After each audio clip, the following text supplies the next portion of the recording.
Ravi de vous retrouver pour ce nouveau numéro du Dessous des cartes. Comme toujours, on va partir d'une photo. Regardez cette paysanne berbère qui travaille dans les champs du Rif au nord du Maroc. Pas n'importe quel champ, des champs de cannabis. Selon le rapport 2017 de l'Observatoire européen des drogues et toxicomanie, la majorité de la résine de cannabis consommée par les habitants de l'Union européenne et importée de l'étranger provient du Maroc. Alors aujourd'hui, on va s'intéresser d'abord et avant tout à un marché mondial, un commerce illégal quasiment partout sur la planète et surtout un marché en pleine évolution. Le cannabis est la drogue illicite la plus répandue dans le monde. Cette carte de l'Office des Nations Unies contre la drogue et le crime nous montre dans chaque pays le pourcentage de la population qui a consommé du cannabis au moins une fois dans l'année écoulée. C'est ce qu'on appelle la prévalence annuelle, l'un des indicateurs les plus fiables sur la consommation. Nous aurons l'occasion d'y revenir. En 2014, 3,8% de la population mondiale en moyenne a consommé du cannabis et ce pourcentage est stable depuis 1998. Cela représente 183 millions de personnes dans le monde. Le cannabis est aussi la drogue la plus vendue. Le cannabis, on le voit, représente plus de la moitié du total, loin devant les dérivés méthamphétaminiques, la cocaïne et ses dérivés, l'héroïne et les opiacés, les nouvelles drogues de synthèse et anxiolytiques. Selon l'ONU, ce marché mondial illégal de la drogue atteindrait plus de 300 milliards de dollars. Alors de quoi parle-t-on exactement ? Le cannabis est l'une des plantes les plus anciennement connues de l'humanité. Ses vertus médicinales sont mentionnées dans le traité médical de l'empereur légendaire chinois Shen Nung dès 2700 avant Jésus-Christ. Le cannabis sativa est un type de chanvre d'où sont tirées aujourd'hui deux drogues, la marijuana, fabriquée en faisant sécher les feuilles et le sommet des fleurs, le hashish, extrait de la résine sécrétée par les fleurs. Son composé psychoactif est le THC, pour delta-9-tétrahydrocannabinol. Ses effets sur l'être humain à présent, ils varient selon la personnalité, la dose et l'utilisation. À faible dose, le cannabis, on le sait, provoque de l'euphorie, il relaxe et modifie la perception. Prescrit dans un cadre thérapeutique, il entre dans le traitement de nombreuses maladies chroniques, mais à dose élevée, il engendre de graves troubles mentaux, dépersonnalisation, paranoïa, psychose. À présent, regardons où sont produites ces drogues tirées du cannabis. Pour identifier les pays producteurs, on s'appuie sur des indicateurs indirects, en particulier les saisies de drogue par les douanes. Ainsi pour la marijuana, des saisies de plants et de graines ont eu lieu dans les 111 pays que vous voyez sur la carte entre 2009 et 2014. On estime que la plus grande partie de la production mondiale se fait en Amérique du Nord, principalement au Mexique et aux États-Unis, pour une consommation locale. La marijuana, destinée cette fois à l'export, viendrait, elle, principalement d'Albanie et des Pays-Bas, de Colombie et du Paraguay et de Jamaïque. Le hashish n'est produit, lui, que dans un nombre très limité de pays. Au Maroc, qui serait le premier producteur mondial, en Afghanistan et dans une moindre mesure au Liban, en Inde et au Pakistan. Arrêtons-nous sur le cas du Maroc, pays producteur, consommateur et exportateur de hashish.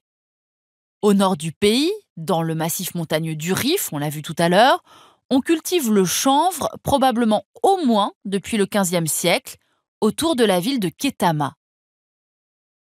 Les tribus berbères, qui peuplent cette zone aride et excentrée, ont été autorisées à cultiver le cannabis au fil des siècles et des régimes politiques.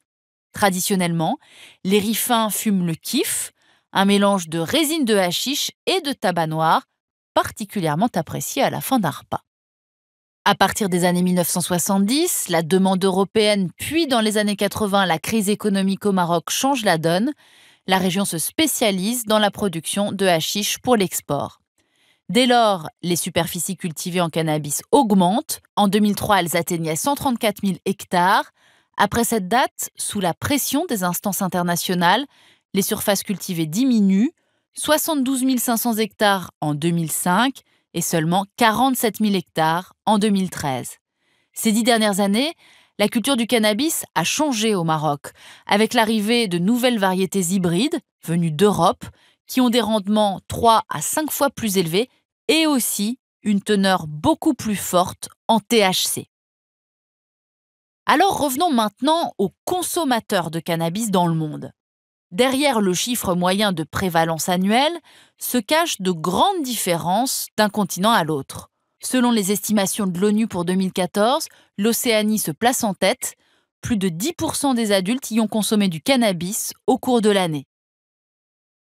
L'Afrique affiche une prévalence annuelle moyenne de 7,6%, avec de grandes disparités et un manque criant de données. On sait quand même que le Nigeria, avec un taux de 14,3%, est un important consommateur. Le continent américain, lui, a une moyenne de 7,5%. Mais là encore, les États-Unis, deuxième pays consommateur dans le monde, et le Canada sont bien au-dessus de la moyenne. Si près de 5% des Européens ont goûté du cannabis dans l'année, c'est à l'ouest du continent qu'on trouve le plus d'adeptes, notamment en Islande, le numéro 1 mondial, et en France.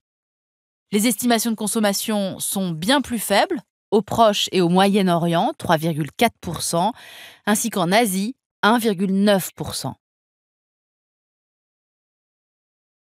À présent, on va voir comment, entre ces pays consommateurs et ces pays producteurs, s'organise le marché mondial.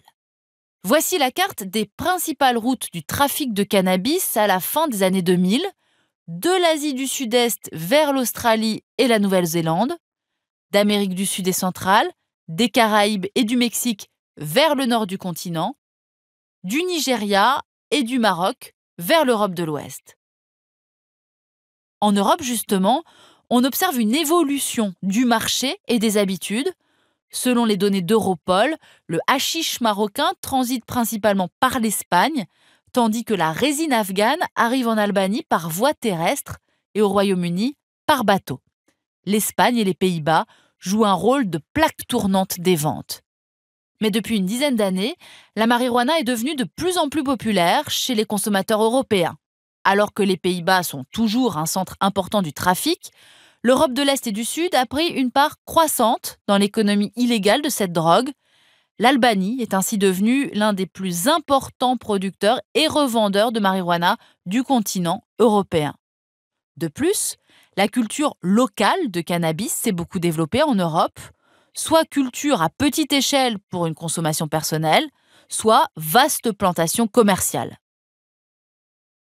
Du point de vue de la légalité à présent, les consommateurs de cannabis qui vivent dans l'Union européenne sont dans des situations très différentes d'un pays à l'autre. Il y a d'abord ces 14 pays où l'usage du cannabis constitue une infraction pénale. En France, par exemple, pays parmi les plus répressifs, la consommation est un délit passible de 3 750 € d'amende et d'1 an d'emprisonnement, la même peine que pour une consommation d'héroïne. Le gouvernement actuel envisage cependant de passer à une simple contravention.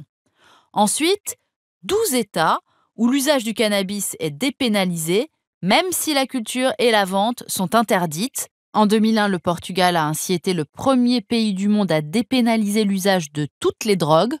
Autre exemple, l'Italie en 2013 et l'Allemagne en 2017 ont légalisé la consommation de cannabis à des fins thérapeutiques. Enfin, 2 pays de l'Union européenne ont encadré la consommation du cannabis pour les adultes, tout en la limitant. Aux Pays-Bas, dès 1976, on peut consommer légalement dans les fameux coffee shops. Ces établissements ont aussi le droit de cultiver et de vendre sur place. Mais c'est l'Uruguay, un pays au sud de l'Amérique latine, qui a été le premier État du monde à encadrer officiellement la production et la vente de cannabis, avec la loi signée par le président Pepe Mujica, qui est entrée en vigueur en mai 2014. Cette loi stipule que les Uruguayens, à condition d'être citoyens majeurs et de s'inscrire sur un registre, peuvent cultiver le cannabis à domicile pour leur consommation personnelle, faire partie d'un cannabis club ou coopérative agricole, s'approvisionner dans une pharmacie autorisée par l'État depuis juillet 2017. La loi vise essentiellement à contrer la montée en puissance des narcotrafiquants. À présent, allons au nord du continent, aux États-Unis, où le cannabis est théoriquement prohibé au niveau fédéral, mais où la majorité des États autorisent partiellement sa consommation. Dans 46 États, on peut en faire un usage uniquement médical, parfois même limité à certaines pathologies. Et puis il y a aussi la légalisation pour un usage récréatif, voté dans 8 États et à Washington DC, la capitale fédérale. C'est le cas du Colorado. La consommation du cannabis y est complètement légale depuis le 1er janvier 2014. En mai 2017, on y dénombrait quelques 500 magasins licenciés, autant que le nombre de Starbucks. Cette légalisation a favorisé l'émergence d'un nouveau secteur économique, culture et transformation du chanvre, et aussi vente de toutes sortes de produits alimentaires dérivés, type gâteaux, chocolat, boissons. Au total, cette industrie a généré 1,3 milliard de dollars de revenus en 2016, 199 millions de dollars de recettes fiscales pour l'État du Colorado, sa deuxième source de revenus derrière le tabac. Cette légalisation a également contribué au développement du secteur touristique avec l'arrivée de nouveaux visiteurs aux côtés des skieurs et des randonneurs. Même s'il est difficile de les interpréter avec exactitude, les chiffres officiels de la consommation de cannabis augmentent chez les adultes depuis qu'elle n'est plus interdite. Le mouvement américain de légalisation a sans doute inspiré le voisin canadien puisqu'au printemps 2017, le Premier ministre Justin Trudeau a présenté un projet de loi visant à légaliser le cannabis sur tout le territoire. La commercialisation pourrait commencer à la mi-2018.